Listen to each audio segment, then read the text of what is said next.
Welcome to If These Balls Could Talk, where each of us brings forth 5 topics to discuss. This is Mark, along with John and Pete, and joining us is our special guest, Miss Lillian Rice. Welcome to the podcast, Lil. Except we are all in the wrong orders. Lovely to be here. It's okay. Right now we How's everyone been? John, let's start with you. John, you're on mute. It is 1,000,000 degrees in upstate New York, and my house is incredibly hot. I forgot to change her name. Hold on. Yes. Pete, do your thing. Stop talking about it. You're fine. All is good. We're live, everybody. I'm great. Day was good. What is it? Week 1 of CBD every day, and I feel great. It is 100% working. And that's great. It really is actually kind of a miracle. I think that I have more energy and like the arm numbness is going away. Well, you're actually sleeping, right? No, I'm not. I don't sleep. You still don't sleep? Come on. No. You're just less anxious? Actually, I gotta tell you, and it's weird. It's giving me a little bit of I just can't go to sleep. I'm 12:30. I'm just like, shit. I'm not tired, and I still get up at 7 because that's what I do. But except for that, it's good. I'm excited to be on again. I'm excited to talk to you guys. It's one of my favorite times a week, I think. Yeah, I look forward to this every single week. Pete, how are you? I'm doing all right. Things are, crazy as always. We're working on, we've got the crib together. Thanks, John. I know. And does it look good? Yeah, just fantastic. Little cleanup and everything went together fine. It was in my basement for 10 years. But yeah, wait, is it Jamie's? Yeah, it's Jamie's old one. It held up really well, so that's ready to go. It's nice. We got a lot more done in the room, so fantastic. It's coming. Great, dude. Work is work. I think we need something for like an official blur, like video or a graphic. I need a Baby Watch. Baby Watch 2023. Yeah. All right, I'm pulling that. I'm pulling nice. it. All right, it's done. Let's get to know our friend Lillian, shall we? Now, Lil. We met as a bunch of strangers who all decided to randomly join a volleyball team. Now, this random meetup turned into some lifelong friendships that we both cherish to this very day. In fact, we're all going to see each other this weekend or next week. How do you recall that first day where we all met? Oh, what a good question. The first day we met, I think you might have been one of the first people that I did meet, like at the actual game at least. And you were a local. And so I was like so nervous that everybody was going to be from here and everybody was going to be friends because I was a transplant, right? I had just moved to Rhode Island from Cincinnati. And so I was just like, oh gosh, these people are going to have played together for so long and know each other, have gone to high school together. I was building this whole narrative in my mind about how long you guys have known each other. But then everybody else showed up and they were just like, oh, hey, I'm so-and-so. And I was like, okay, they don't know each other. And they're like, we just moved here from California. We just moved here from England and Canada. And I was just like, yep. So this... to clue everyone else in, this was a free agent team. So everyone, so no one on the team was affiliated with a team in the past. We all just kind of signed up as individuals, or in some instances, couple. Totally random, and but to this day, we all have like some really good bonds. And we're all gonna. Although now you're away in Colorado. 2 of our other friends are in Ottawa, although they're on their way here through upstate New York. It's a good place to be. Yeah, they're going to drive right by you guys, actually. Nice. Or I think they've already driven by you guys. About it. Yeah. So, but yeah, everyone should be here starting this weekend, and we're making the journey to visit Mark for his day of aging. The day of aging. Yeah, we're taking the podcast off and everything because it's such an important occurrence. I'm going to be 42. I'm going to be joining John and Pete in the age of 42. Pete, not yet? Yeah. No. May, right. That's the month we're in. Yeah. I'm looking forward to turning 42. That did already happen. I just know I'm the oldest. That's all. You are the oldest. It's okay. At least amongst the 3 of us. But yeah, but to this very day, we all talk all the time. We're our group chat is called SPOP. because it's now SPOP stands for 6 piles of poo. 6 piles because of poop? 6 piles of poop Okay. because there was one season that there was one season we did another season of volleyball together, and we was like, what's our team name? And then one of our friends, Brad, decided that he was just playing around with the team name. It's like, I can do a poop emoji. So we were almost a poop emoji as our team name, and then he found out, wait, it needs to be a minimum of 6 characters, because apparently an emoji is only 1 character. So he put down 6 piles of poop, and that was our Did team you name. do 6 emojis? He was 6 poop emojis. Amazing. Were they playing volleyball? Oh wow. Nope, just poop, just piles of poop. Okay. Were they smiling at least? They were all smiling. Yes, there were 6 smiling piles of poop. Pete, I have a very important question. Sure. How many poop emojis are in your living room right now? Ooh, that's a great question. There's one pillow.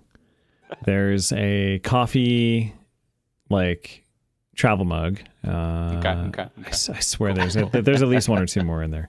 Yeah, I love your poop emoji pillow. And it's not just because I bought it for you guys. It's very comfortable. I think there's a pair of slippers around somewhere. That's amazing. You guys are like It's good that you're so comfortable with poop since you're about to become a dad. Yeah, Yeah, exactly. Just trying to get the training in early. Well, you just forget about it. It becomes a nothing thing. You're like, oh, there's poop on me. Fun. Yeah. Super cool. You'll be the smiling pile of poop. Oh, That's I'm for sure, yeah. I'll have to get a good picture of that. We're like 30 seconds off. We can probably continue. Do we want to move on to the next one? Sure. So, I didn't know this until recently, but I heard that you participated in a few triathlons in your life. Please tell us how you got involved with that insanity, and do you have any plans to do more in the future?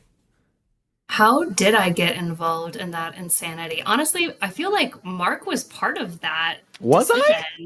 Yeah, because you were a runner. And I was like, you know what? I hate doing running.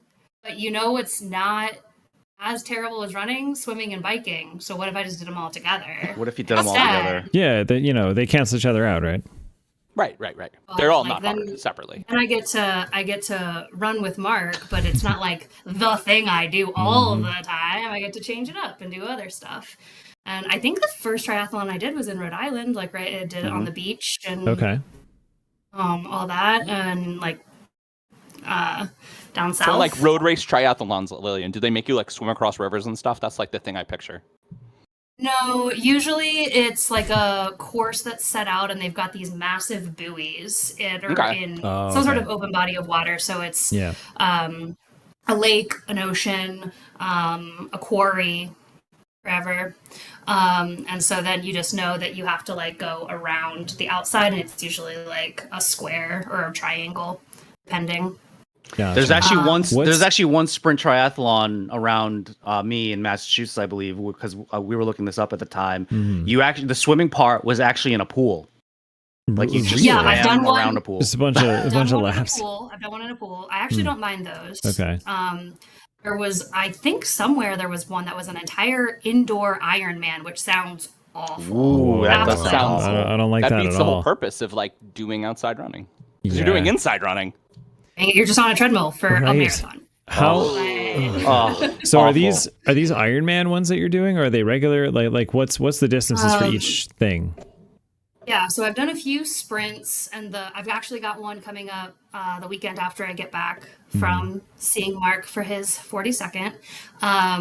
Wow, so that's soon. One, you're telling me. But it's a 750-yard swim, an 18-mile bike, and then a 5K. So it's a short one. It's a sprint. But in December, oh gosh, what happened?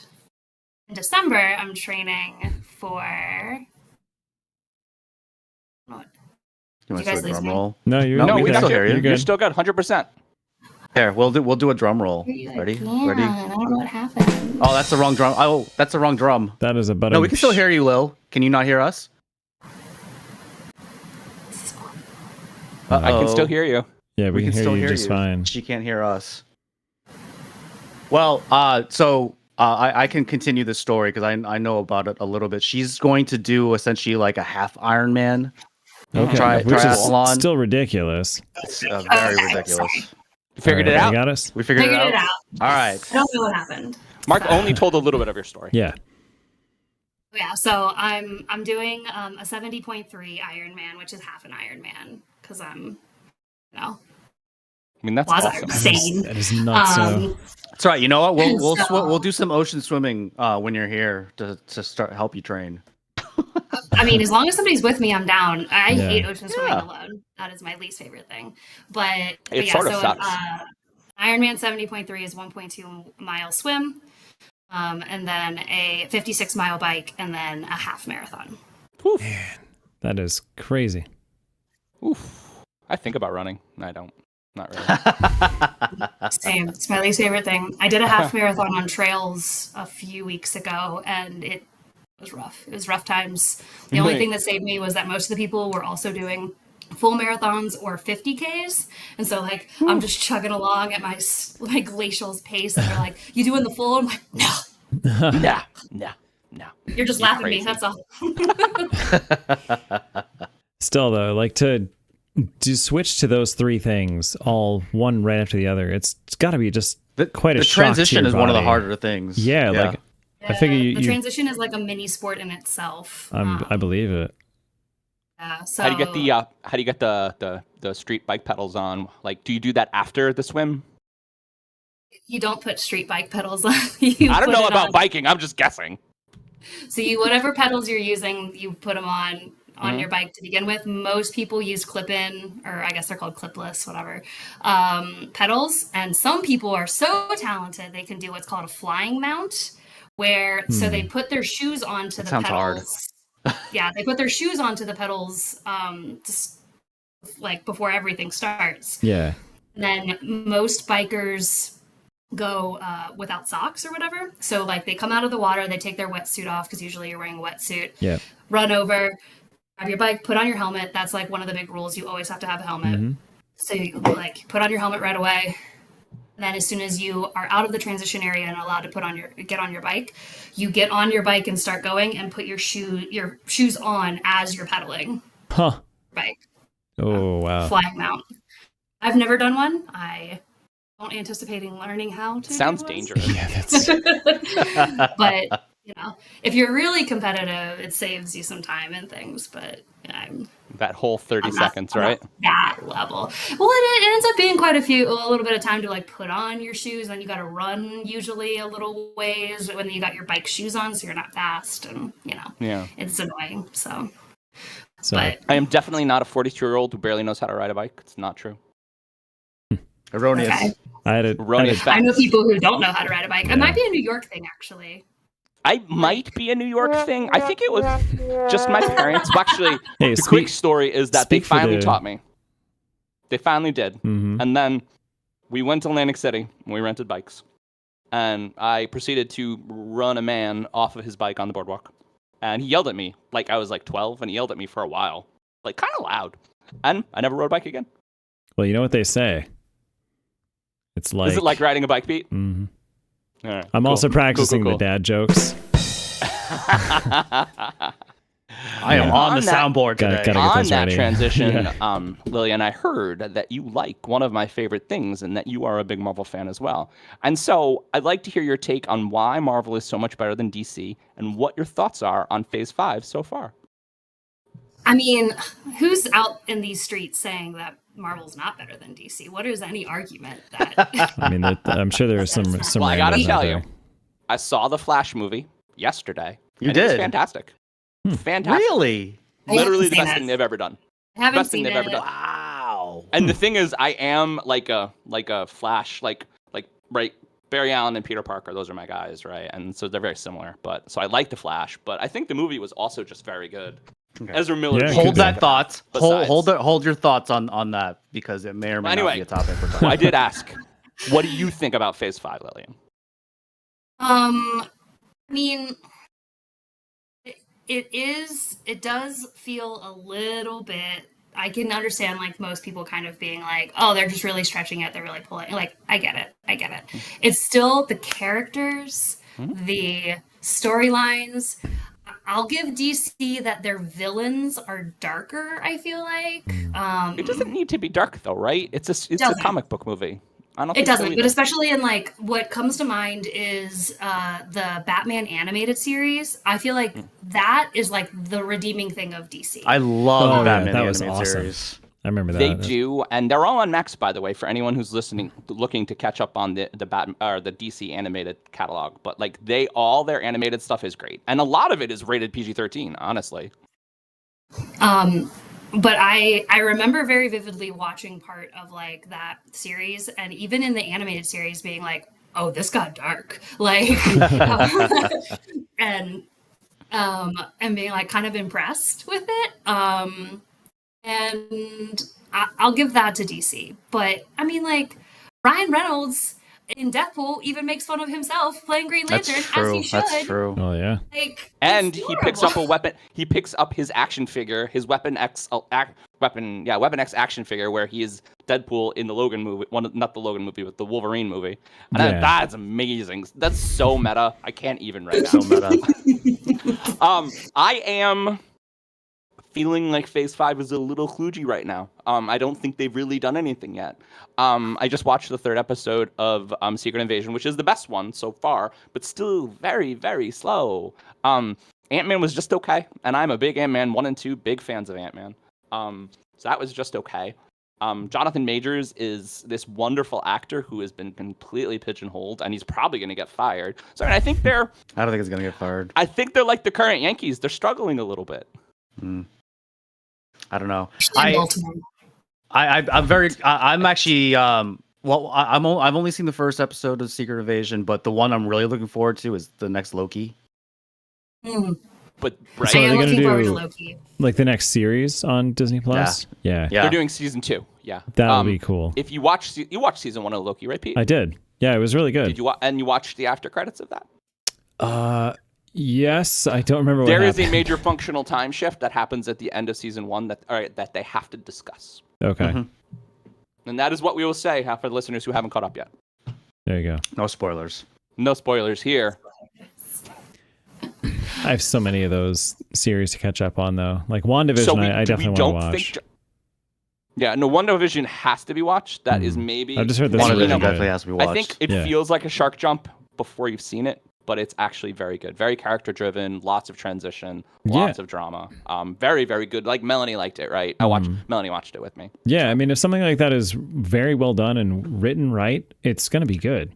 Wait, If you Pete, can did get- you ever see the second Doctor Strange movie? I did, so it's kind of in the wrong So order. you but didn't see one? Yeah, you didn't see WandaVision. So I know. okay. She's pissed because of WandaVision, Pete. Yeah, no, I That's why did she figure. gets mad. I did figure that out. Yeah. I actually, Pete, I think you would really enjoy WandaVision. I think That's what I've heard. The way that they produced that and set up everything. They have to get- you would appreciate what they did. I think. Hey, Steph. Yeah. If you get past the episode 1 and 2, which are just sitcoms from the 70s, it's very good, and it gets much better. We'll Like see. I don't know anybody who doesn't like WandaVision. To be honest with you, yeah, you're right, John. That you have to like if you just watch the first couple episodes, you're kind of like, where are they going with this? I don't get it. Right. But once you're in it, you're like, once you get it, where they're going, you're like, have to know. This is great. Like in the 3rd episode where she kind of figures it out and refuses to believe it. That's amazing. Amazing. I think Elizabeth Olsen is honestly too good for the MCU, and I think she is starting to understand that she might be. And so Yeah. like Love and Death, her most recent project, is awesome. You guys should watch it, by the way. But I remember, and I said this on the show, she had mentioned that it was a very good palate cleanser for Multiverse. She went right into filming Love and Death after Multiverse of Madness, and she's like, oh, I feel like an actress again. So Mhm. All right, let's say we get started, shall we, everyone? I think so. yeah, I like getting started. All right. So let's talk about something we haven't talked about in a while. Big contracts for franchise quarterbacks. Now with Miss Lillian on the podcast, who originally hailed from the Cincinnati area, it feels apropos to talk about Joe Burrow's looming contract extension. Yes. Now, as a reminder, Obviously Joe Burrow. Lamar Jackson got 5 years, $260 million with $185 guaranteed. Jalen Hurts got 5 years, $255 million with $180 million guaranteed. Now, there is an argument that Burrow is worth more to the Bengals. However, this could potentially hinder big contracts for other Bengals players, one specifically in mind. So everyone, what should the Bengals do with Joe Burrow's contract extension, and what will it mean for Jamar Chase? I mean, honestly, you kind of from need not both of a them. Cincinnati person, I think that Joe Burrow needs to follow the example of Tom Brady and think about how much he needs to get paid in order for the Bengals to win, because they need all those guys. They need them all. Yeah. And Brady never being the highest paid player on that team, made that team good for a long time. That was a unicorn situation, though, where Brady got a lot of extra money on the side. I don't think so. Patrick Mahomes seems to understand that too, because he signed that 10-year, $450 million deal. Which is still quite a bit of money. It was cheap at the beginning of it, but he certainly wasn't the highest paid quarterback, and he still isn't the highest paid quarterback Per year, no. I agree. I think that as a quarterback, and especially an elite quarterback, right? And I, Cincinnati, maybe a little biased fan, believe that Joe Burrow is an elite quarterback. And so if you believe you are an elite quarterback and that you are going to have many years in the league, then that is the long-term mentality you have to take, for sure. Because he's not as good if he doesn't have Jamar Chase or any other elite receiver. And I mean, year one, right? He wasn't as good. He wasn't as good year one. Well, but I mean, I give him a pass that he was still learning the ropes. Even as pro ready as he was coming in, it's still your first year as a quarterback. But I mean, Lillian, you were tell me if you think this is wrong, but getting Jamar Chase was a masterstroke by the Cincinnati front office. Masterstroke. Like, oh, you guys are friends. You guys won a national championship together. Why didn't you just come here? Instant chemistry. They were still right? they were on the same college team too. Yep. They were teammates, yeah. For 1 year, but still. You already knew they had good chemistry. You already but they knew won a bowl that they game. were how good they are together. So like, yeah, no brainer. Did I cut you off? I am sorry about that. No. I was also gonna say that was all I wanted to get across. No, go ahead, Lillian. But I mean, I'm not trying to say that any quarterback should be like, I'll just take $1 for this year. Get paid money. Yeah. But like, you're gonna get side deals. You're gonna get bonuses when you go to the Super Bowl. You're gonna get adverts. You're gonna get all sorts of extra things. And so, I mean, correct me if I'm wrong, Lillian, but is Joe Burrow the coolest person in Cincinnati? Yes. Like by like a mile. Well, if I'm not there, yes, he is. He's the next Joe Montana style quarterback. Just cool. Joe Cool. Joe With Cool. him, Joe I love Cool it when he second. smokes a cigar after the game. Yeah. And he's so comfortable, and he's so confident, and I mean, he's just a genuinely nice guy. I like so, he's right? got the swagger. He's got the je ne sais. Yeah. I don't speak French, but he's also a video just where he's buying a pineapple. genuinely I mean, it's awesome. That's an awesome video. Yeah, the Burrow nice. and Going on, Burrow and their head coach, I forget his name if somebody knows it. Younger guy, really seems really a class act. Like that whole organization. Like, okay, I'm a Buffalo Bills fan, Lillian, in case you didn't already know, but you guys trounced us in the playoffs, and I wasn't mad at the Bengals at all. I was like, hey, go you guys! You guys adapted to the weather correctly. They really adjusted their play calling. They simplified their game plan. Played into the snow perfectly. They didn't just throw to the same wide receiver over and over again. Lil Pete is a Buffalo Bills fan, by the way. Yeah, that's why I mean, it was a rough. But that was a. I'm not. It was a rough rematch. I'm not mad at Cincinnati. Yeah. I think they played great and they deserve it. Like they're a good team, and I hate to not root for them because I really, I mean, as long as they're not playing Buffalo or like we're not in a race for the 1 seed, go Cincinnati. So let's think about how much Jamar Chase is worth. I'm going to list off the top wide receivers salaries for this year. Tyreek Hill making $30 million. And these are cap hits. These aren't necessarily their salaries now I think about it. Devontae Adams, $28 million. DeAndre Hopkins, 27.3. Cooper Kupp, 26.7. These are all quarterbacks we all know, especially from fantasy. AJ Brown, 25 million. Stephon Diggs and DK Metcalf, 24 million. So where does Jamar Chase land in that? I mean, right up there at the top. Somewhere in the middle of all that, yeah. Top 5. Yeah. Maybe think top so. 3. Yeah, because Diggs got his deal done. It was really cheap for when he got it. And like what's weird is he came off. It was backloaded. It is backloaded, and but he's restructured it already to make things more feasible over the next couple of years. So like, is that why he's so unhappy? No, I don't think so. He's getting a ton of money, but we look at the final 4 teams. Let's just look at the final. But Chase, 4 teams. Yeah, I could Chase easily top 5, right? Right in 2022, the final 4 teams in that Super Bowl, mostly all rookie quarterbacks. Yep. Mostly all rookie number 1 targets. Yep. A lot of players that were taking less money to win. And I mean, you look at like the Eagles, right? The Eagles have the best defense in the whole of the NFL, but they also have Jamar Chase and AJ Brown.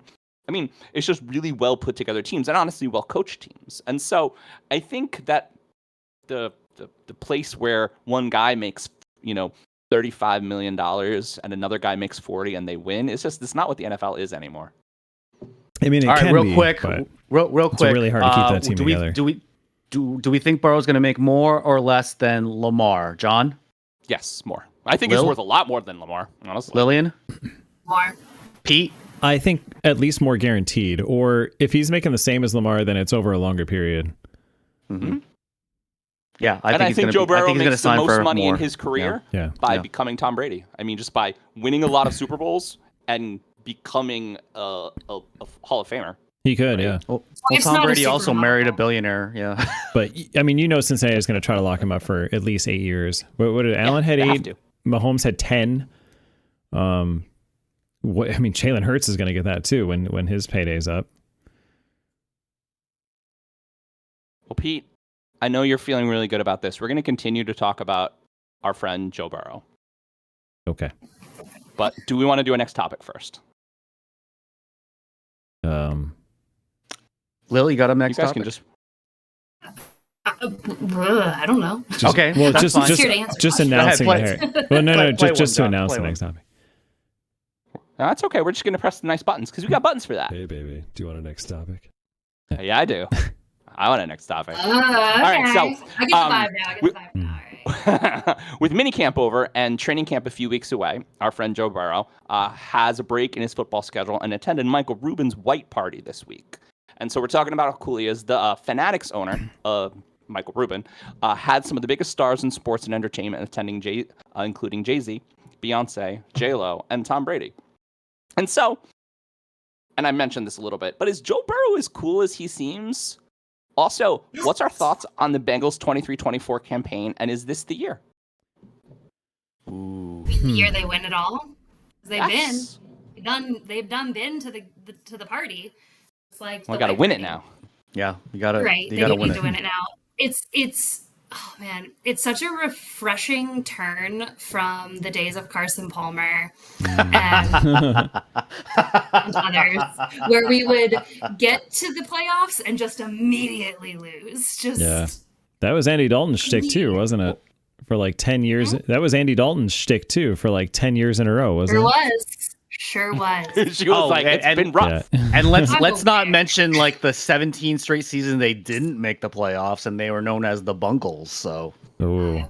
But I mean, it seemed like we would have pretty decent teams, and we were like, yeah, we're doing it. We'd get to the playoffs, woo, and then immediately lose. So like actually getting just to the Super Bowl for 2 years in a row, we're already like, time in the light, baby. You cannot be stopped. I mean, you look at this team, right? You look at the depth chart on the Bengals. The depth chart on the Bengals is a fantasy football dream team. I mean, it really is. Wide receiver 1 through 3, great. Love to have any of them. Oh, yeah. Obviously, with Joe Burrow, and I'm a big Joe Burrow fan because I am dynasty invested in Joe Burrow. So I picked him. The truth comes out. I picked him 4th in my draft when he was a rookie, and so he's my guy. And Joe Mixon, who is not a slacker. And Irv Smith, who is also not a slacker. I mean, it's a good team. Mm-hmm. Higgins. Yep. Yeah. T. Higgins, yep. Pretty, I won't say disillusioned, but I got a little sad when they let so I'm a defense gal through and through. Mm-hmm. And Domino Pecco was my guy. Oh, with the long flowing hair. He had beautiful hair. Beautiful hair. And once he retired, I was sort of like, well, we'll never be good again. Like, I don't know. It'll never happen. We'll never make the playoffs. let alone the Super Bowl. So I mean, Logan Wilson's I a beast, right? Logan Wilson is a beast. He's a bad man. Well, there's you guys also have that defensive end now, which I can't think of his name. I always confuse him and Aiden Hutchinson. I know it's not Aiden Hutchinson, but he's a phenomenal defensive end. I think he's coming up on the end of his rookie deal too. I think I could be wrong about that.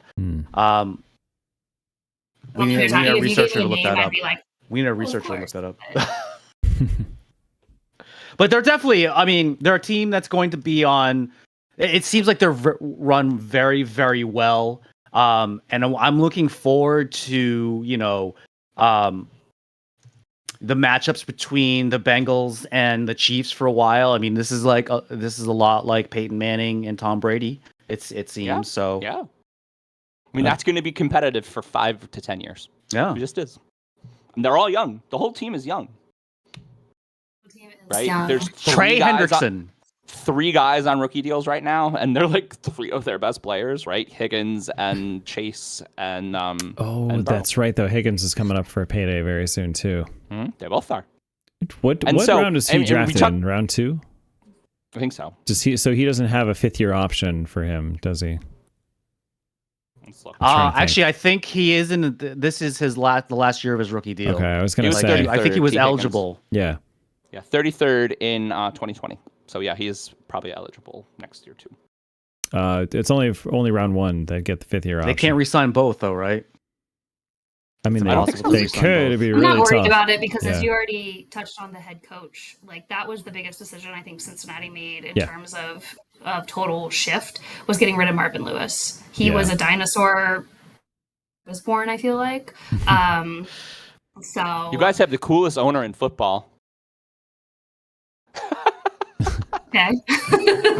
That seems random. No, I mean, he's just really old and he looks really tired. Oh. You're describing. Well, yeah, you're describing. We don't even get mad at our football head coach because of our baseball head coach anymore, so it's fine. It's fine. Mike Brown, by the way, his name, and he's 87 years old. 87. He is very old and very tired. You just assume they're all a Brown. Like everything in Cincinnati is owned. Gonna say, aren't all NFL owners just large, old white men now? I don't know. Probably. Pretty sure that's right. Well, we can't end on that. Yeah. I mean, we're almost at time. Yeah. I will say I want a rematch though in the playoffs this year. Let's make. I mean, you're going to get so many rematches, Pete. That is going to go on for the rest of time. Right. That's true. I mean, we got to include Josh Allen in this whole thing too. No, I was just gonna let you guys just count him out. That's fine. Let him be the underdog. Everybody's gonna forget until it's too late. Every time we rematch, though, that game is going to get brought up. Forever. Right? For the rest of time. As long as knock on wood, nobody falls over pretty much clinically dead like that. Oh my god, that someone gets hit at the microsecond that their heart's beating. That was insane. Really? He's full participant in OTAs, by the way, in practice. I saw tomorrow, so he's back. And he's back. His charity Chasing M's is literally killing it and doing CPR training all across New York right now. Yeah, he's incredible. It's absolutely incredible. Yeah, they just did Yankee Stadium. The Yankees learned CPR. Yep. What a better person to drive that cause, but. Well, he made a lot of money. I will say too. Aaron Judge is probably going to need CPR at some point. That's a low blow. I mean, you can't give his foot CPR though. So yeah. Or his hip. His foot is hurt. I will say on one more little Bengals high note though, like you were talking about the head coach, how that was a big turning point, and you saw the way he and Sean McDermott went through that situation, like the Bengals coach. I'm sorry, his name keeps eluding me, but he is one classy mofo. Zach Taylor, that's right. His name is Zach Taylor. Yeah, no, he exudes class. Great guy, and he's a classy guy. I don't remember his name, but he's a classy guy. That well, guy. I mean, and I think that speaking of as somebody who had our two teams had a history-setting game against each other where basically the coaches got to decide what the precedent of this was. I think that everybody's true colors showed that day. I would have been scared if it was like any other pair of coaches for that. Like what would have happened or what precedent would have been set. Yeah, exactly. So I agree. We both of our teams. That's a good end. We can end on Let's do coaches are cool and DeMar Hamlin's alive. Yes. Like that. All right, who's got a next Happy topic? endings all around. Next topic. Nice. So, Sorry, that's like my Pete, this is go-to. Pete. This is the topic that I want you to do your special thing. So we have talked about the rise of small market teams in Major League Baseball this year, and this includes the Cincinnati Reds and the rise of Elly De La Cruz. Now, he made headlines yesterday by having a knob piece at the end of his bat, which not even the umpires of the game knew whether or not it was legal. Now, he was ordered to remove it, but then it was discovered that it was okay, and he ultimately did this. Go ahead, Pete. Okay, we're going to try to show this. Oop, that's me. We're not going to show me. Feature. We're going to show. Let's see if we can get this to work. I mean, I don't even like you showed me that video and you told me what I was looking for and I didn't understand it. So a bat knob is like a little piece at the end of the other end of his bat. I saw what it was. Now it's also known as a puck knob or a bat tail, and it counts as it's a counterbalance at the end of the bat, and it helps snap the bat quicker and adds bat speed. Interesting. I reckon that'll be a thing that's not allowed next season, to be honest. So they did have to add in a rule, I believe it was a couple years ago, where they said that it was legal. It's been prevalent in the minor leagues. And the biggest name that probably has been using it recently has been Paul Goldschmidt. He's been using it for, I believe, 2 to 3 years now. And he's obviously a very good hitter. But they're saying for now it's legal. I mean, not... Okay. In the world of bat speed and exit velocity and everything that is maybe a little wrong with baseball right now, honestly, I think that a hitting aid is questionable. And I think anything that like umpires and referees need to say, like, is that legal? And there's just not a rule for it yet. It's probably not kosher. Like, ethically kosher, if you could talk about baseball ethics. There is actually a rule right now that's saying that they're legal. Allowed. Yeah, since it is allowed, I'm down. I totally support him using it when he did. The fact that he drew attention to it probably means he's one of the last players to use it, right? Yeah, like that might not be legal. That's definitely going to be he'll get the last laugh. And he hit the ball a mile. That thing went like into the upper deck almost. 450 is a lot, and he's not a big boy. He's like a medium. Yeah, exactly. Boy. I was gonna say he didn't need to do that. To be honest, No. his pull is his speed. So he's a 5-tool player. On base, he would have probably scored anyway. Right. But, so he doesn't need to hit a home run. Like Some people are actually saying that he is potentially the fastest player in Major League Baseball right now. Wow. He claims that he's the fastest man in the world, which I'm kind of like, calm down. There's a couple dozen Olympic Lillian. track That's stars awesome. that would beg to differ. But yeah, exactly. I was like, are you aware of like Usain Bolt? Are you aware? Yeah. Of, like, I don't know. He's very exciting to watch though with things like that. He's got a personality. I mean, he's got some pretty good numbers. He didn't start the year on the Major League squad. He did get called up halfway through, but he's batting .325 with 4 home runs, 15 RBIs, and 12 steals. And just to like, I don't know, a little bit of like a callback to any of my 90s kids baseball fans and Major League. You know, Willie Mays Hayes and Major League, where he's like, all I gotta do is get on base, I'm gonna score. So that is David. Well, and I really appreciate that callback. I've been talking about the Major League movies like literally every season all the time. They're fantastic Side sports note, movie, yes. if he has 12 stolen bases, Ronald Acuna has 41. I mean, I don't. Well, think... again, he hasn't played the whole year, and Acuna has. Yeah, that's true. And Acuna's fast. Acuna's fast. I didn't realize he already had 41 stolen bases. Wow. So that's what it says. On good for him. You know. Good for him. I'm kind of shocked though with all this that like MLB bats aren't like this super strict like thing. Like every team has to show the umpires and the other team every single one of their bats and vice versa. In advance of the game, yeah, like they check the pitcher's glove every Can't they time? still use aluminum in college or in the minors somewhere? They still use aluminum bats in the college. Yep. Yeah. And that's even faster, right? And so, I mean, we just got to make the parks bigger now. Make the parks bigger so the ball has to go further. I think Seattle tried that and it didn't work. It's really easy to do. You just like click and drag, and then it's bigger. Oh yeah, right. Yeah. There we go. Just click and drag. Yes. Didn't they try that in the new Yankee Stadium too? Didn't they have like center field extremely like far out there? Very far. But I mean, I think they moved it back in. The porch is still very short. Oh yeah, left and right field. I mean, I think I could hit a home run there. Yeah, I love how in like hockey. What's the next stadium? It's in Vegas, right?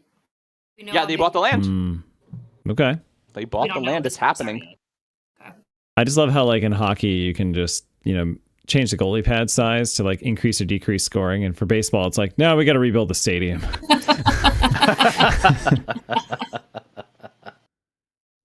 Well, that's why all center field of... sections are blacked out too, Pete, because the trajectory of the ball from the pitcher's mound, you lose if it's not blacked out, you lose the ball in its arc.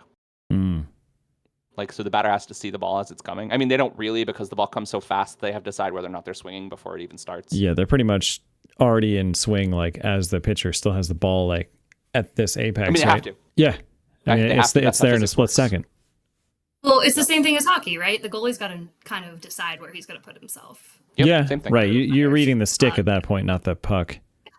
Exactly. For the actual shot. You're reading the player, not the projectile. Yeah, I will say as a hockey goalie though with football too. Yeah, when that shot's coming towards you though in hockey, at least to me when I play, like it feels like for that instant time slows down and you get like one mental snapshot of where it is, and you kind of gotta like triangulate its trajectory coming to you and get to the right spot really quickly. Like it's. But yeah, that's fair. That's like the same thing that John just said about soccer, where you kind of decide in advance, and that's why sometimes you'll see soccer goalies on like PKs just stand in the middle and be like, bloop. Yeah, exactly. they like have decided they're gonna go one way, and in that split second they realize they're wrong, and so they're just like, oh. I saw it's way worse in soccer than hockey. I mean, that's so freaking huge. I saw on a reel today that the women's national team, I think, but a women's team in the tournaments, they did a set piece where they went for a penalty kick, but they passed it to one of the front players, and the front players passed it to the other front player who kicked the penalty kick. I don't even know if it's legal, but it was awesome. I don't think that was a penalty kick. I think it was a free kick, which you can do that on. That's amazing. Yeah, there is a difference. But going back to De La Cruz, I mean, so he's a phenomenon right now. A lot of people are actually saying he should be voted in the All-Star game. Okay. Somehow he might be an injury replacement. You never know. The All-Star game is next week. Next week, by the way. 10 games. All-Star game is next 27. But I know. 27 is not 81. But you know one thing that would get him there, and I really actually do think that baseball should do this at the All-Star game because it's a spectacle. They should have like a track meet of its fastest players. I mean, stolen base contest. Yes, exactly. Yeah, that would be cool. I'd watch that. Sure. I'd watch. Come on, baseball. Listen to me. Yeah. Home run derby and stuff. Yeah. Yeah, skills competitions. Those are super fun. I mean, that's what they're doing in football, right? The football Pro Bowl this year was like a carnival. Yeah, it's just stupid human trick skills, right? Of like the best people in the world at that thing doing ridiculous stunts. Come for me. Yes. All right, we're 2 over. Let's move. Who's gonna do a thingamajigger? I think the soundboard's gonna do a thingamajigger. Get the next topic now. Nice. Good job, Mark. I'm proud of you. Even though I think that might have been a soundboard. We're going to stay on baseball. New York Yankee star slugger, we were talking about him, Aaron Judge, has been out of the lineup, and I have to talk about it because it's news since June 3rd. After going through an outfield wall, literally, while catching a fly ball. In that collision, he sprained his right big toe, and this week he stated that there's talk of surgery, but unfortunately this type of injury usually takes multiple years to heal. So when he comes back, and he is planning on coming back, he plans to play through discomfort and seems to be primed to return this season. And it's obvious, because June was really rough, you guys. But with the Yankees feeling the absence of Judge, and him being a high-priced long-term investment, is there a rush to get him back in the lineup?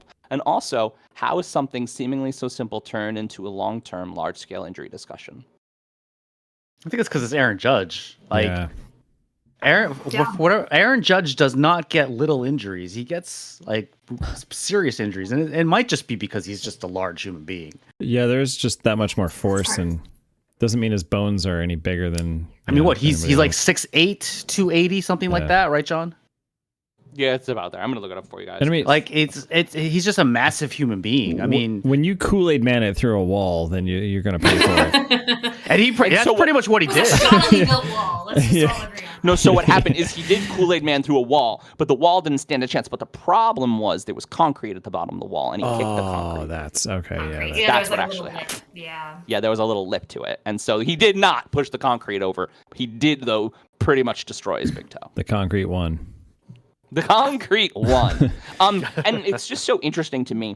He's one guy, but I mean, he's your best guy. But how much the Yankees' offensive machine is struggling without him in the lineup. I mean, and it's struggling, like bad, like struggling, like really bad. 3-7 over the last 10, losing to literally everyone. Double-digit losses. Like double-digit losses, and like not even fun games. Like the Yankees are losing 8-1 because they just can't score anymore. I think they're losing to the Orioles as we speak at like 12-1 last I checked. Shut your mouth. Oh, Shut your mouth. That's not good. Shut your mouth. That's not good at Now, all. is this all on Aaron Judge? No, because Major League Baseball hitters will go in slumps for whatever reason. All the Yankees wanted to go in a slump at the very same time. I mean, is Aaron Judge the real reason why no one else can hit? I mean, listen, if that was the case, then Aaron Judge would be the only offense for the Yankees, and that hasn't been the case. But I mean, I feel like baseball is probably one of the most mental games, and that's a good point. There's a mental component to knowing that you're a complete team and that one of your top players is right beside you. I mean, like Anthony Rizzo's no slouch, right? Like he can hang, but he hasn't necessarily been showing up offensively, and most of the other ones haven't. He's also old. And is there's something about him being the team captain and not being in the dugout in the lineup? Yeah, that probably impacts them. Impacts the kids like Bader, like Volpe. I mean, Volpe and Bader are playing great though. But I mean, in terms of his like long term making this seemingly minor injury, like I mean, he is an investment, right? And so, and I agree, by the way, it's all part of the game, right? Like, is there a rush to get him back? I think there is a desire to get him back, but not at the risk of his long term career. And so, like, will they put him back in this season? Yeah, I think so. I don't really see. Is he gonna play outfield? Do you think, John? Or are they gonna DH? Not him? in the beginning. They'll DH him in the beginning. I mean, where will Giancarlo Stanton play then? He just won't play. He's a garbage human. Damn. I feel the same way about Giancarlo Stanton. Wow. I feel the same way about Giancarlo Stanton that I did for Alex Rodriguez for many, many years. Wow. I think I don't need a guy, and Mark and Pete have heard this, Lillian, but I don't need a guy who hits 31 run home runs over the year and hits 140 in the playoffs. I just don't need him. How do you feel about the perfect game? I think that he's cheating still. We've been talking about that too. I mean, Herman, earlier in the season, he literally was told to wash his glove and his hands. And then he went in the dugout and he didn't. And then he came back out and they saw tar on his hands again. And they asked him to wash his hands again. I mean, okay. I was curious because of the suspension and all of that. When you talk about like, oh, he's a garbage human, immediately the only Yankee that came to my mind. I mean, my bad. Honestly, a little bit of New York bias. We need all the freaking pitching help we can get. So if they want to let Herman cheat, then I'm all for it. But I mean, is he cheating? Probably. As a Cincinnati fan who supported the Cuban Missile for quite a number of years, I get it. It's fine. Right. You're like, it's fine. There is all baseball. He's good at his job. He might not be a good person, but he's good at his job. As long as he's your cheating player. As long as he's your player. The player you love to hate. Looking like not a Yankees fan, a Patriots fan maybe? Is that I don't know what you're talking about. I mean, everybody hates Garrett Cole, right? I'm sorry, Mark. I don't drag you into it. The entirety of the Toronto Blue Jays believes that Garrett Cole is the biggest cheater in baseball, right? Spider Tech. I don't care about that. I don't care about that either. I think the real problem with the Yankees is that They wasted a lot of money on Rodon, and I say this again and again. But you mentioned that every week. Isn't that every They show? wasted a lot. Does that have to be a of money new on drinking him. rule? It might have to be. I think so. It might have to be. I mean, the man got injured in spring training. We're now halfway through the season. He's still on the 60-day DL. It's been more than 60 days. He hasn't thrown one competitive pitch. The I thought you Yankees said he was- run I out thought of you said he was money? Is that what rehabbing. you're suggesting? Oh, no. We never run out of Oh, it. That's not a thing. Making sure. Not a thing. And the Yankees actually are nothing compared to the Mets. The Mets have a payroll of like 335 million or something like that. I actually heard a nice little joke on one of the, I think it was SportsCenter yesterday, like because they were comparing it to the Marlins. But the Marlins and the Mets are kind of competing for the last wild card spot. And they said that they were jokingly saying that the Marlins payroll was $335 million less than the Mets. Damn. I mean, yeah, that makes sense. The Mets payroll right now, $348 million. And the Yankees payroll. Does that include Bob Bonilla? Probably. The second place payroll is us, but it's only 279. So I feel really good about that. There you go. I feel really good about that. Only. Barely making the playoffs. Well, and finally, the Yankees are still tied for second place in the wild card with the Astros, and the American League East is just completely bonkers right now. Completely bonkers. And so, being 10 games over 500 at the All-Star break, I feel really good about. That's a good end, Mark. I like that very much. All right, we're at time. I've been waiting to use that cricket for a while, and I was like, "Oh, this is the perfect." I didn't know that was in opportunity there. to That's use this. amazing. All right. Yes. Who's got the next topic? The next topic. Is that how I read it? I'm not sure. Beautiful. Oh, that's really Yes. good. You did a great Perfect. That was job. great. Perfect. All right, this is John. You're gonna love this next topic right I'm here. so excited. Disgraced horse trainer Bob Baffert is in the news again, and for all the wrong reasons. Oh, no. Nearly 2 years ago, Baffert was suspended from Churchill Downs, where they host the Kentucky Derby each year. The suspension was for 2 years after one of his horses tested positive for a banned substance. Baffert would later claim he had no idea the horse took the PED, and he was a victim of cancel culture. To this day, he still says he is innocent, but is bad-mouthing everyone at Churchill Downs, and they reciprocated by extending his suspension until 2025.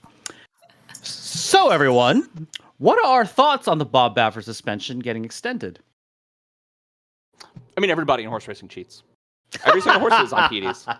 It's like what we talked about last week. The extended, No, but I mean, it's or the, literally Right, enhanced just Olympics. the super enhanced robot league. That's the most corrupt sport, literally ever, and it's because the athletes aren't humans, and it's really sad. I would argue honestly. cycling Yeah. is probably more corrupt, but I mean, equally corrupt, right? yes.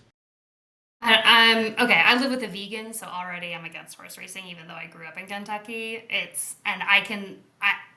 People will justify it by saying like, "Oh, well, race horses are treated so well." They're not. No, they're not. Especially when they don't win. Like, Oh, yeah. it's not a great sport, and it is such a good old boys club. You would think that the one sport where being smaller, lighter would benefit women. Yeah, you think so, right? More male jockeys than women jockeys because it's a good old boys club. That's annoying. And I've known some jockeys, and they are psychos. Freaking Psychos. psychos. Psychos. Did you know you can order a tapeworm online? Oh 'Cause I know god. that. Oh Oh, god. whatever it takes. I mean, Whatever that's it the takes thing, to right? drop weight, man.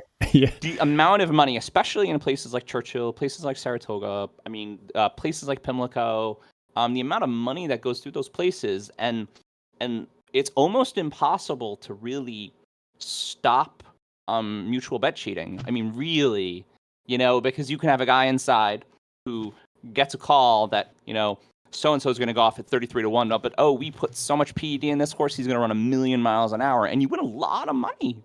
A lot of money. It's a really very simple scam.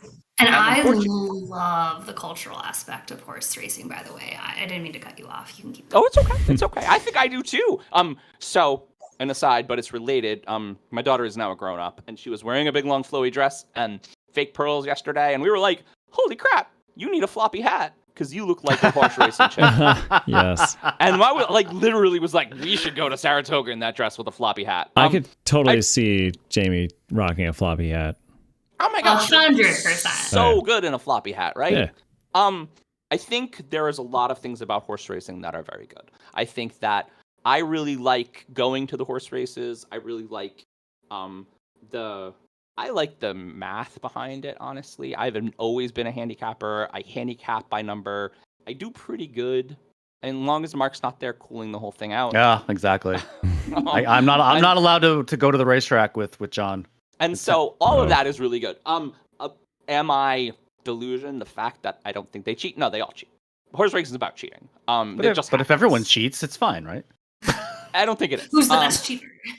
And I think that, to Lillian's point, there's a lot of bad animal treatment in horse racing. I think a lot of horses die unnecessarily. I'm glad you mentioned that. Santa Anita is the big racetrack in California, and Bob Baffert has been involved with that as well. In fact, he had to put down one of his horses recently. But that particular track, though, has been, for whatever reason, now is getting a reputation for having to euthanize horses there for whatever reason.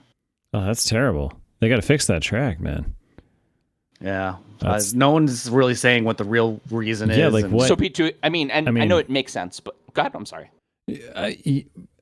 I mean, is it like the way the turn, like are the turns sharper? Is it like the type of mud or turf? Like what kind of track is it?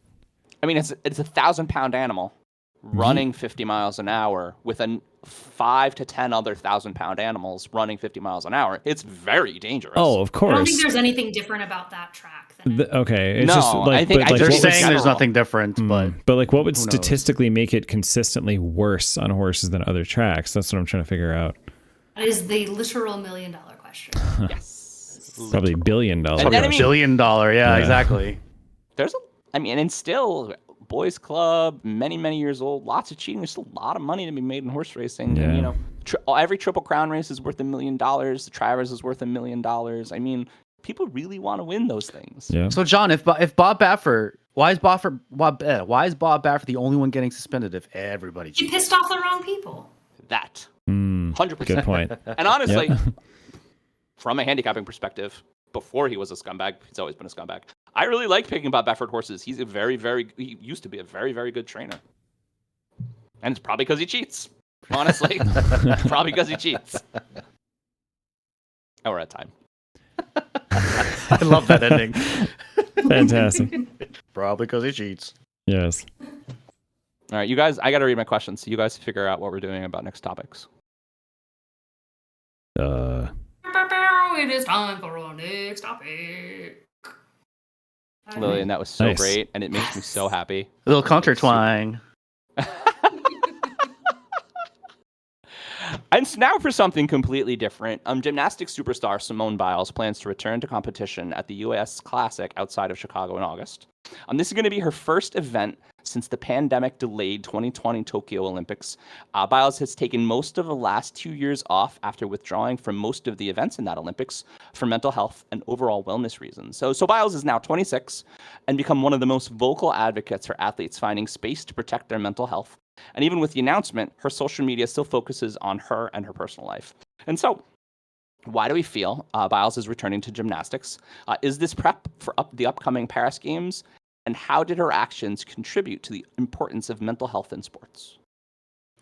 So, with regards to, first of all, I love that she's been at the forefront of mental health issues, and I personally, I would love to take a 2-year break from my job, and although she's been working other stuff too. I mean, you see her in like Subway commercials and all that. She's Simone Biles. She doesn't need to do She's gymnastics Simone anymore. Biles. I mean, didn't she also recently get engaged as well? Got married. Yeah. And her She got sister was on married. sister was on Claim to Fame on ABC. Mm-hmm. I mean, yeah, good for her. If you're in a position to do what she did, then great. Unfortunately, we're not all in that position, but that's another story. Now, with regards to the Olympics, it would be monumental if she were to make the Olympic team, because at age 26, and next year would be 27. That is Wow, she considered that older? old Yeah. for She got old, Pete. gymnastics. That's amazing. Yeah, but if anybody Like the can, oldest, yeah, If the anybody can oldest do it, it'd be gymnasts are her. usually like 23, 24. So you don't usually go beyond that. I believe her first was she 16 in her first Olympics or 15? yeah, I forgot. And so, just for perspective, Michaela Skinner on the Tokyo team, she was 24, and that was old. And I think she was the oldest. So I mean, she's the GOAT for a reason, right? Yeah. So if she wants to go to the Olympics, they'll probably let her. To be fair, But she has to compete, and I honestly, that's why I put it in the question. She has to qualify, that's why she's competing, right? Yeah. Yeah. And but I mean, I think given everything that we publicly know that the U.S. women's team as a whole went through in order to get to those last Olympics, including Simone Biles, and that has been going on for however many years in the sport. And the fact that, as you just said, the majority of female gymnasts are children. Right. yeah. Yeah. That her taking a stand and using her platform to stand up for mental health and to say, yeah, I'm the best that I've ever fucking been, and I'm gonna step out. I'm gonna take care of myself. You should too. That is the message that got sent to the world of gymnasts. Literally earth-shattering. 14-year-old girls, 12-year-old girls. And I hope it agree made with the you impact so it needed much, to. honestly. For those that don't know what we're talking about, Lillian is referring to Larry Nasser, who was the doctor primarily at Michigan State University, but he was doing these physicals on a bunch of female gymnasts, and he was caught with his hand doing bad things. So that's kind of catching people up on what we're talking about, and taking advantage of young women and children, as I say, they were mostly children, yeah. I mean, children, and there's already such enormous pressure on professional athletes, and especially in gymnastics, to look a certain way, be a certain weight. Your look is as criticized as your ability to do any of the skills. And when you're judging a 14-year-old girl, a lot on her looks, as well as her ability to do a double back bend somersault and end in a quarter twist or whatever that they actually do. Superhuman traits. The fact that Simone Biles stood up and said, hey, mental health is just as important as physical health, and I will sit out a gold medal chance to prove it, is massive. She's the GOAT for no other reason than that, but I mean, also she just is. I mean, I really think, and to be as good as she is to then do that, I think that adds the weight to it too. Well, it's just earth-shatteringly brave, honestly. Yeah. And this is what I was trying to say. I think that platform and voice is really important, especially in the internet age. That everybody knows who Simone Biles is, and for her to do that in front of 1 billion people, right? Like worldwide coverage of her making a stance for herself. Because sports aside, but sports, because we're a sports show and we've talked about it in sports, but sports, work, life, taking a second for yourself is impossible. Yeah. I mean, I know it's hard for me, and I don't do anything, right? And so taking a second for yourself, right, to say that it's okay if I sit down and I breathe and I collect myself and I don't say, oh, I have to go to work and I have to make money and I have to be the best, right? I have to be the best. And so that's a sports motivation, being the best. And I think to say that that's not the most important thing is incredibly important for athletes, for women, I mean, for everything. Oh, yeah, of course. I mean, the amount of pressure and stress those people are under, can you imagine? I can't. And I think we as fans, it's so easy to forget sometimes that these are human beings too. They have their own problems. They have their own stuff. They're not, who they are when they're, like you said, doing a double backflip, super McTwist, 1080. Super McTwist. That's right. That is a fraction of their time. That's one of the hashtags of their life that they're in the spotlight that we see them. The other 99.9999% is lived a lot like us, and it's so easy to forget that, I think, and thus we don't have the same sympathy, I feel, and we should. And so after essentially skipping an Olympics, she got 1 medal that Olympics because she did participate in the all-around. 4 gold, 1 silver, 2 bronze, which is amazing, right? The GOAT actually, like, performance-wise, too. Oh, yeah. And we're out of time. To Simone. To Simone. I'm out of Buddha, for real. Hey, I'm sorry about that next topic there, Mr. McD. I love that one. So we have documented multiple times the failures of DC comic movies, and it seems like The Flash fell in line with the rest of them. Now, opening weekend only grossed $55 million, and to date, it has grossed $99 million domestically and $245 million worldwide. I mean, all in all, when you're talking about millions of dollars, that doesn't sound so bad, right? But according to Sportskeeda, between the cost to make and market the film, it cost Warner Brothers approximately $375 million. Now, we've also discussed on previous episodes Ezra Miller's bad behavior, including getting nabbed for burglary and appearing in a video choking a woman, among other things. Also grooming and kidnapping. Mm-hmm. So everyone, what should DC do after the Flash movie, and did the flop have anything to do with Ezra Miller? It had 100% to do with Ezra Miller. And for postponing the movie for a year. I mean, for a year to try to let that debacle pass. I just saw it yesterday, and it was great. It was the best thing they've ever made. Bar none. It was funny. It was interesting. The characters were great. He was... I mean, and Michael Keaton was in it. Michael Keaton was in it. Oh, yeah, that's Story right. was good.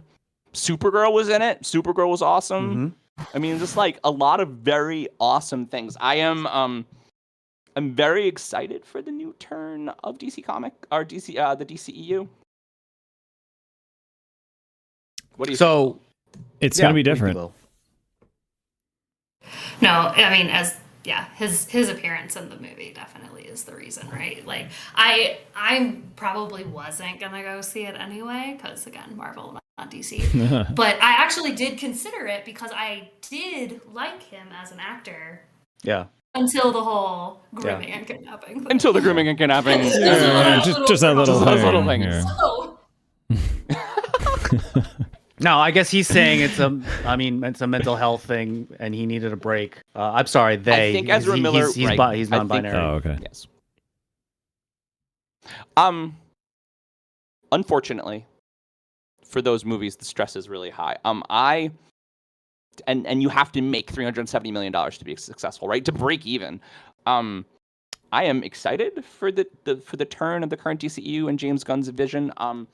Obviously, the Flash is a big part of it, right? Well, the Flash is a huge part of the DC universe, as much as Spider-Man or Superman or anything like that. But is also the way that DC Comics has frequently reset their universes because of super speed and time travel and dimensions and timelines and all the things that they do with the super speed. And so that's probably happening. They've probably reset their universe, and they've reset their universe to usher in James Gunn's new Superman. Who has been cast, James Gunn's vision of a young, interesting, well-tested, funny DC universe, which, honestly, the Blue Beetle trailer looks amazing. I haven't seen that one yet. Have they announced who the new Superman is? They have. Yeah. I'm looking that up for you. His name is David Corwinswet, and I think you would know him from not a lot of things. He's not that famous, but he's very handsome. I mean, from the upcoming Superman. That was a direction with Christopher Reeve, and actually he was like He actually looks like he could be Christopher Reeve's son. Wow. Straight up. And I mean, Reeve was like by far not the first choice for that 1978 movie. Actually, it's funny you mentioned, The Flash is $375 million. I was just listening to a couple like a cool video on like 10 facts you probably didn't know about the original Superman movie. That at the time was the highest budgeted movie ever made, I think, or close to. $55 million. And I was thinking, oh man, that's like nothing. I just looked it up. The one with Christopher Reeve? Yeah, $55 million budget. But that was 1978. Wow. That's worth $256 million now. So it's not that far off when you think of it. So I mean, that more than made made itself up and the sequel. So, but that's cool though. I think Superman should be a relative unknown if it's going to be done right. And the only thing anybody would really know David Corwin said from is he was a character in The Politician, which was on Netflix. Ooh, okay. Wait, which character in that? That was a good show. The really handsome one. Haven't seen it. Like the main guy? Oh, no, not the main guy. The main guy is from Glee and from Pitch Perfect and all those movies. I think Pitch Perfect. Yeah. Okay. No, I know who you're talking about. Yes. He was River from the beginning. Yep. He was really handsome. He would make a good Superman. I could see that. He is Superman, yeah. And that's really the only thing. I mean, he's done a lot of little things, but that's the only thing that is like major recognition that he's done. But I mean, he glossed over the fact that Superman is not a good character. No. I mean, so as of right now, they're saying the Flash is, especially for DC, has been has lost the most money on an estimated basis. Here are some other movies that have actually lost less money than the Flash. King Arthur, Legend of the Sword. Do you guys remember that one? No. Wonder Woman, 1984. That movie was less bad, but The Matrix Resurrections. Oof. The Suicide Squad. Which one? And the first one? No, the second one. Oh. The second one. Margot Robbie. The second one was great. You shut your mouth. It lost a lot of money. And Space Jam: A New Legacy, the one with LeBron James. Oh yeah, that movie was rough too. Rough. All those movies lost less money than the Flash. Ouch. Rough. I think you need the trumpet soundboard right there, like whop whop whop. Do it. Whop. Do it, Pete. That is a truth fact. It is a truth fact, and we are out of time. Really like that one. I literally heard that soundbite while doing the edit, and I was just like, I need it forever. That is a true fact. That may have been Scotch induced. It definitely was. It sounds a little Scotch induced.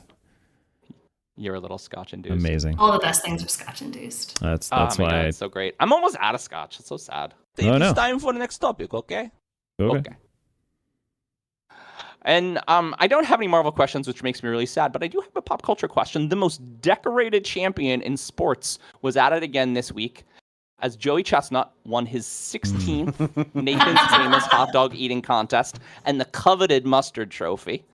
He went viral and helped coverage as the contest almost got rained out this rainy July 4th before Chestnut came out and said, I'm going to get the rest of the guys and we're going to do this fucker. After eating 62 hot dogs in 10 minutes, gross, Chestnut was again crowned the winner in this odd American tradition. Is anyone else grossed out by hot dog eating contests? And what is wrong with Joey Chestnut that even allows him to do that? Yeah, I mean, how many years in a row has he won it now? It's like 10, since 12? Since 2007, he has only missed one. And he didn't lose it, he just didn't compete. Okay. So, but it's, I mean, and before that, it was Kobayashi who was winning a lot, which I believe Kobayashi has been banned from that contest. Like, for whatever reason, he's not allowed to participate in it anymore. And there was one year, I think he started eating hot dogs like across the street or something like that. Protest dog. Yeah, I know.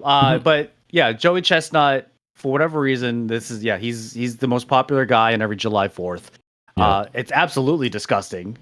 And I have numbers on exactly what to quantify how disgusting it is if you're ready. Oh, let's do some numbers. God, I'm so excited. You ready? I wish I had a calculator sound on. You ready for some stats? Give me some calories. 17,920 or 900% of the daily recommended value. Here's the kicker. Are you ready for the sodium? 48,980 milligrams or 20,000% of the daily value. 1,116 grams of fat, 372 of saturated fat, 62 grams of trans fat, 1,490 carbs, 62 grams of fiber, 124 grams of sugar, 620 grams of protein. Well, at least he's proteining up. And 1,860 milligrams of cholesterol. Woo! Wow. And so Joey Chestnut, also the world record holder, 76 in 10 minutes. Yeah. Ugh. Extrapolate those numbers even bigger for that. This is just for the 62 he did this year. I don't know what's worse. Like, I mean, I'm a pretty fast eater, but I definitely wouldn't be able to do that. But I'm eating like all those hot dogs, because you have to eat the buns too. And what they usually do is they soak them in water. Oh, I've seen. Yeah, it's gross. Oh. How does your stomach hold They that have though? a 'Cause vegan hot dog it's eating holding the contest? water too. I mean, maybe. Maybe. So many Yeah. beans, though. I wouldn't be sponsored by Nathan's, that's for sure. It would at least be slightly healthier, that's for sure. How many vegan hot dogs do you think you could house, Lillian? In 10 minutes? At least one? Okay, go. Yes, with the bun. With the bun. So I have the $10,000 question. Where does all that food go? Does Joey Chestnut 5'8"? Yeah, Maybe and like, I a feel buck like, 40? Kobayashi was even smaller. yeah. That's a I mean, legendary the stomach. stomach right is there. it's like all muscles, a- right? It's just like anything else. You got to train. Yeah. So, you know how Okay, 6'1", 6'1", 229. You organize their organs and everything. I gotta assume it's a very similar thing. He can do it Expand. he can do it in a 10-minute span. Like what 9 months, 10 minutes, whatever. yeah. You guys remember the blog from training. the X-Men movies? Yeah, that's insane. And from comic books? It just Yeah. reminds me of that. Oh yeah. You just call me Remember that Rob. Yeah, where Hugh Jackman fights him in the gym? Oh, That yeah. was a good scene. Yeah. Doesn't he like punch him and and then his stomach just goes like Yeah, yeah. yeah. I couldn't imagine being an Amazing. actor and having to wear a fat suit like that on a movie. With all the makeup It'd be too. so uncomfortable. Yeah. Did you And guys then- see the makeup process for the guy who played the antagonist in the current season of Stranger Things? Wow. Oh, Literally Vecna. 2 hours. How long did it take? Yeah. 2 hours every That's time. not At least. Full No, face. I think it was more than that. Yeah, and I mean, it's literally a body transformation. Yeah. No hair, full face, weird skin, and just has to be in that all day. So you're eating through tubes and drinking yeah. through tubes. No, they like showed him like sitting on a curbside looking like Vecna, like just eating like a lunch, like a picnic lunch or something. with one of the Well, other actors that he's supposed to be like mortal enemies with. So going back to Marvel, I mean, Guardians of the Galaxy, you have Zoe Saldana and Karen Gillan that have to yeah. do all that makeup, and I think it Mys- takes them like Mystique? 6 Oh, yeah, hours. Yeah, Mystique. Mystique too. Yeah. Yeah. And when Jennifer Lawrence did it, And you're pretty Oh, much yeah. that's pretty much like naked with a couple like with blue paint and a couple I mean, flecks and right? Oh, Like, Rebecca that's- Romaine Stamos. she yeah. was not wearing any clothes. She was naked. Yeah. yeah. So like I think yeah, you got to be in like absolute top confidence, self-confidence and like in great shape I for mean, that. when she did that movie, she was a Sports Illustrated cover model, so yeah. she was in good shape. But I mean, you talk about hours in makeup and prosthetics. Yeah. Oh yeah. Pete, I have a professional question for you. Sure. How much better is practical costume than digital costume? I mean, you always try to do as much practically as you can, and I mean, like it shows. Any of the shows and footage that we've gotten that we know is gonna be really good is like when you look at the raw footage, right? Like those are the plates, what we call them, right? It's a sequence of a format called EXR because it stores like a ton of data, right? We see it in more fidelity than it's ever going to be, even in the final product, and there's quite a difference sometimes. But when you see something that's really well shot, like a movie that I worked on for Netflix, The Pale Blue Eye, with Christian Bale and a few other people, like that, the raw footage of that was awesome. And I'm like, the second we even saw it, before we even started working, I'm like, this is going to be good. And it, sure enough, it was up for like some visual effects awards and stuff like that. Is that And the one you just did the snow on Instagram? all That of looked the like that snow. Yeah, we Yeah. added snow, blood. Amazing. One of our guys actually did a matte painting of like a heart being ripped out of a chest. Like he made it look gruesome. It was super talented, really good, talented artist. Super fun. That's awesome. Oh, we're at time. To end on the gory. I think the transition of that conversation makes me happy, and it reminds me why I like the show a lot. Cool. All right. Ready? Oh. Hello. Do you have a next topic? I do. So I actually think Pete is going to enjoy this next topic more than John will, but John, you'll still enjoy it. I love your topics, Mark. It was announced this week that Aeronautics, had received regulatory approval to start testing its Model A fully electric flying car with a special airworthiness certificate from the FAA, and they hope to go to market as soon as 2025. Now, Aleph started just 10 years before, in 2015, and is backed by venture capitalist Tim Draper, who has also backed Tesla, Skype, and Bitcoin. Now, other companies like Terrafugia and Klein Vision have also received approval for their flying cars and should be coming to market soon after. Dude. So, everyone, with more companies like Aleph Aeronautics getting FAA clearance for their flying cars, how do we expect the world to react? A lot of dead rich people. That's So the probably Model gonna be rough A, for the a Model little bit A, first, yeah. yeah, the Model A is supposed to be for anyone who wants to pre-order. It's like $300,000. Yep. Now, Dead rich people. They also hope to come out with a $35,000 version of the car, but that one is set to go to market in 2035. I wouldn't trust that 2035. No. Like, Okay. My first question with this is, if you're sitting on the freeway and you're tired and you have a flying car, can you just take off? So you probably don't want to go on the freeway Because they all have these. the new one, the $300,000 one they just announced, has vertical lift. okay. But it don't. That- You can only go so fast on the ground though. Like you. What were you gonna say, I think- Lillian? How does it navigate? Like, is it autopilot? Like, do you have to have a pilot's license? Can you only go so far off of the ground? Right. Like, I heard they only go 30 miles an an hour, which also, how does aeronautics work at 30 miles an hour? I don't understand. So I think don't that's only the ground speed. I don't think that's the air Okay. speed.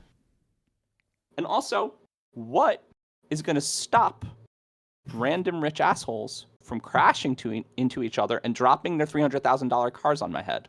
Or my house, yeah. Yeah. I don't Or care your if you crash into house. each other. Go ahead. I don't want you to crash into my house. I mean, How does that not happen? Right. That's definitely a possibility. I think it's going to be more like Back to the Future, who called it perfectly, where it's like, oh my God, we have flying cars. Yep. And now everyone's just stuck in traffic jams like 1,000 feet in the air. It's the same situation as on the ground. Now, the best sci-fi representation, and the one I hope to see, the only one I see working, is a flying car that is completely self-driven, that navigates itself with other flying cars. And so you call your flying helicopter that they had in Westworld, this is the show I'm talking about, and your flying helicopter just brings you places. Yes. That's what Klein Vision is. It's supposed to be fully autonomous. Okay. That's what their version is going to be. I mean, It has to be that, When because you- people can't fly. right. And I mean, when you add the third dimension, though, of altitude for this, I mean, the chances of collision really do go down quite a bit. I mean, as long as the car knows to not run into a mountainside There's or less something. things up there, right? Yeah. Like, you're adding way more space.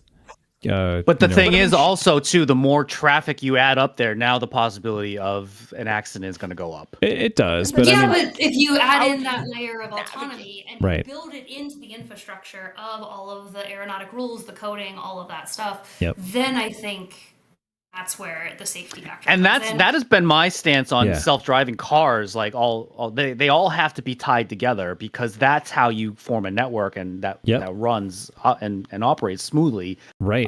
But people are going to say, well, there's a privacy issue, and I don't want to. Yeah, but I mean, as long as you just, maybe even if it's just reporting like, your relative position, like if every car, almost like when you think about it, like a walkie-talkie channels, like everyone has a set altitude and there's like 20-foot, steps for that. So no one's in the same channel when they're within a certain vicinity. Like if you're within a mile, the like be similar 20 technology feet to higher or lower. NFC networking, near field. If you have a near field network that goes, let's just say, because Bluetooth, 30 feet every direction. Every car within 30 feet can talk to every car within 30 feet. Well, And it's then- going to be more than that. But I mean, like, you But think about it, that's once the idea. cars are connected, other cars are connecting to other cars. And so you have the ability to extend that network from like a series, right? The cars are connected in series. I'm And so- surprised they're doing private models because of that reason. I didn't mean to interrupt you, but No, it's the value of it is that the cars talk to each other, right? Yeah, And for so sure. build a fleet and rent them to people who live in Providence and want to work in Boston and they want to fly. for 20 minutes instead of. I take it to the grocery store. But you why understand not? what I'm saying? That it's like you don't want to sit in Boston traffic. You don't want to sit in New York traffic. You don't want to. I don't want to sit in any traffic. Anywhere in California, like nobody has to own one of these personally. Right. You have to pay for the time and where they want to go, and then you get them all talking to each other, and you get the Uber system of people talking to each other, where they're like, "I want to go here, and I want to go to this other place, and I want to go to another place," and it's like, "Bing, bing, bing, bing," like, great. Or I'll pick you up at 3:00. Does that work for you? Or you have to pay a surcharge because you want me to pick you up at 10 a.m. or whatever. Like, So the golden ticket in software engineering for the last probably 5 years has been to effectively dynamically map all the roads in America.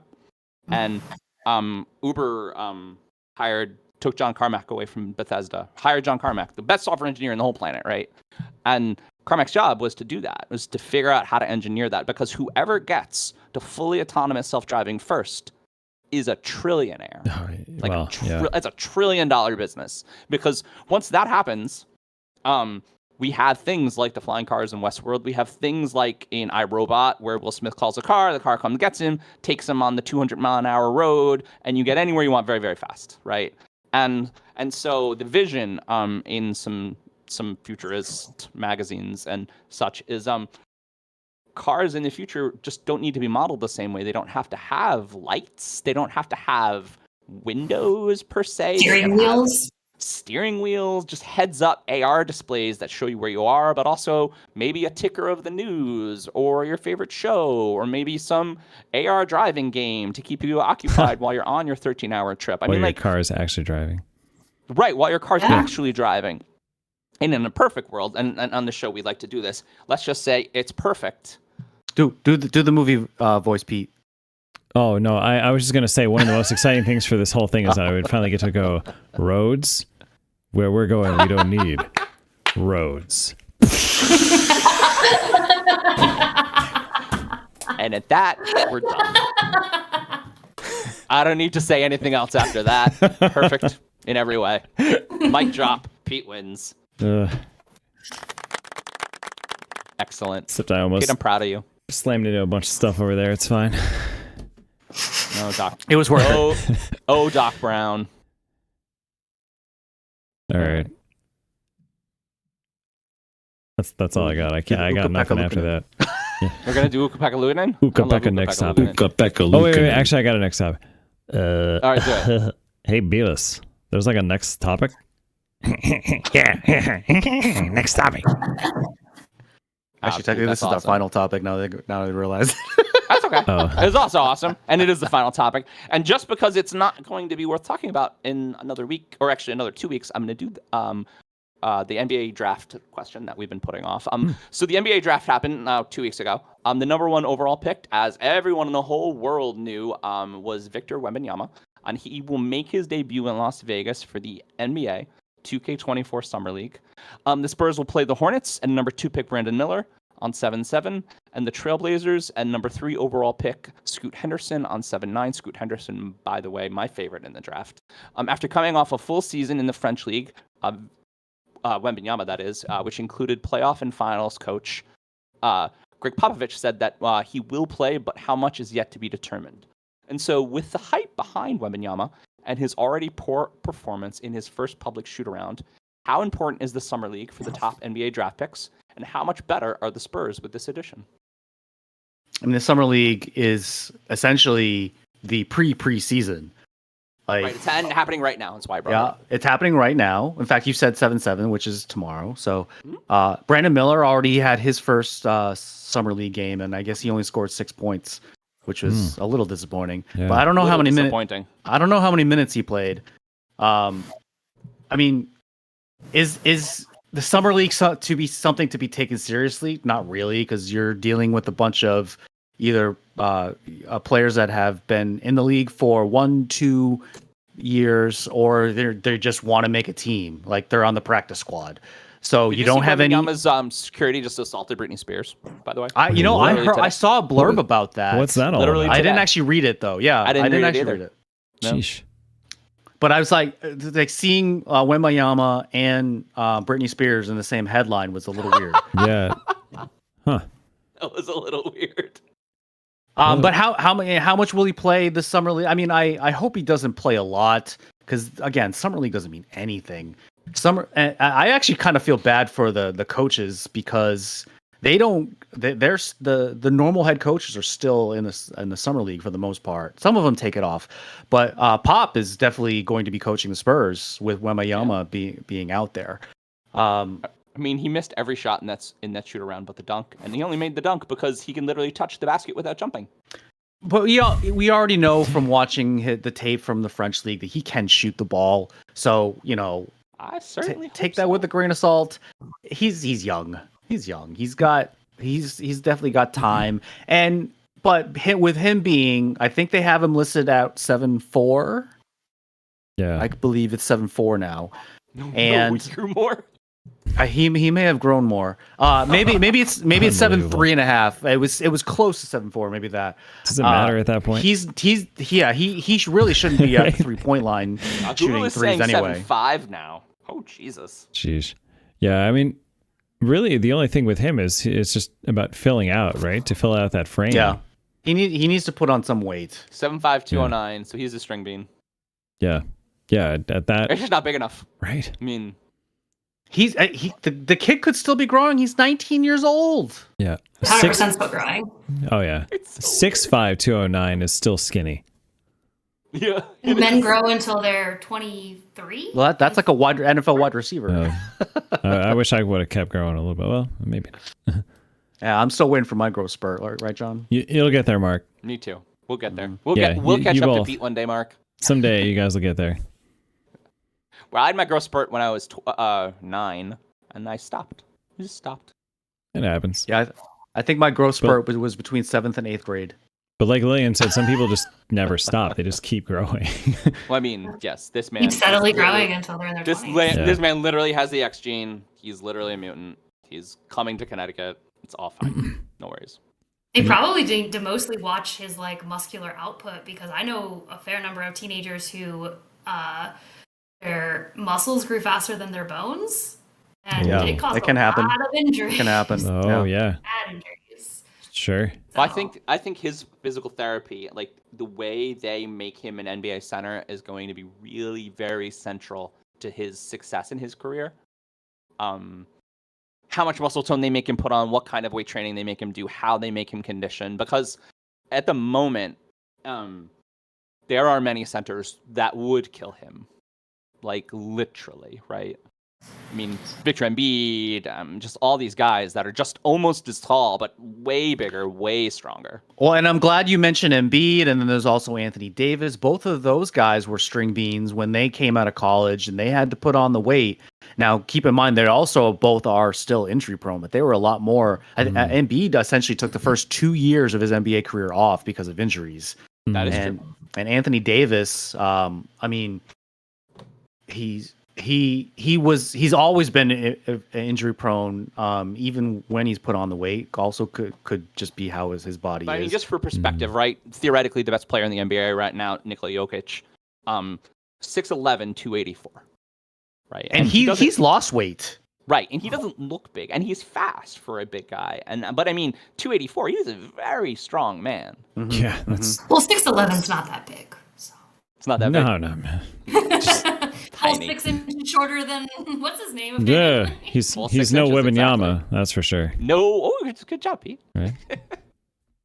Once in a while, I do good with basketball. Well, you said the Once in name a right. long while, I did. We've said it enough. I Yeah, think you guys have made it a household name by this point. So Wembanyama. It's just so interesting. yeah, Like the fact that he's still growing, the fact that he's 19, the fact that he's 7'5" and he can shoot and he can. I mean, he's just really a very dynamic. There has been many moments in the NBA over the past 20 years where it has changed very drastically based on one or two players. Mm-hmm. We mentioned Dirk Nowitzki last week, but Nikola Jokic, Victor Embiid, like all these guys have really like kind of been very definitive in their size and their speed and their shooting or their power, you know. So it'll be interesting, like what a very tall, reasonably mobile center means for the Spurs. Yeah, it's funny with the height. I remember, so he's only like 1.25 inches or so off of Minute Bull's height when he played, right? Minute Bowl was 7-7. 7, yeah. And George yeah, Mirasan also 7-7. Yeah. So my 9th grade social studies teacher, he was big on current events and stuff like that and liked sports. Was an older guy, so he was probably watching when Minute Bowl was playing. But he put a line on the back wall of the classroom of Minute Bowl's height, and it just like, I mean, it's That's awesome. It's unreal. Like that's just a whole different. Like it doesn't look human. Can we make a guess on Victor Wembanyama's wingspan? Because I know it. Oh. I'm guessing it's even wider. I know it's more than he's. Yeah, it's wider than his height. I want to say it's 7-7. Oh man. 8 feet. 8 feet. It's actually measured at 8 feet. Wow. Yo, 8 Damn. feet. And so literally, this man can stand flat-footed and touch the top of the rim. Whew. Which is wild, honestly. That is insane. Wild. And we're out of time. All right, Sorry, I changed my outro a little bit, Pete, but it should still line up with the music. Let's see. Start talking. Let's see what happens. So that has been our 10 topics. Now we will be off next week for a little break, but we will be streaming back live on July 20th. Happy birthday, Mark. Yes, we would like to birthday, thank our Mark. guests for joining us this week. Thank you, Miss Lillian. Yes. Thanks, Lau. Thank you. You're welcome. Please follow or like us on our YouTube channel and our socials at If These Balls Pod on Twitter, Instagram, and Facebook. Our website is www.iftheseballscoulddtalkpod.com. This is Mark Pesci, and for my partner John Companion, producer Pete Steffen, that's what we feel they would say if these balls could talk. Bye, everyone. That was good. Bye. Bye, everybody. If these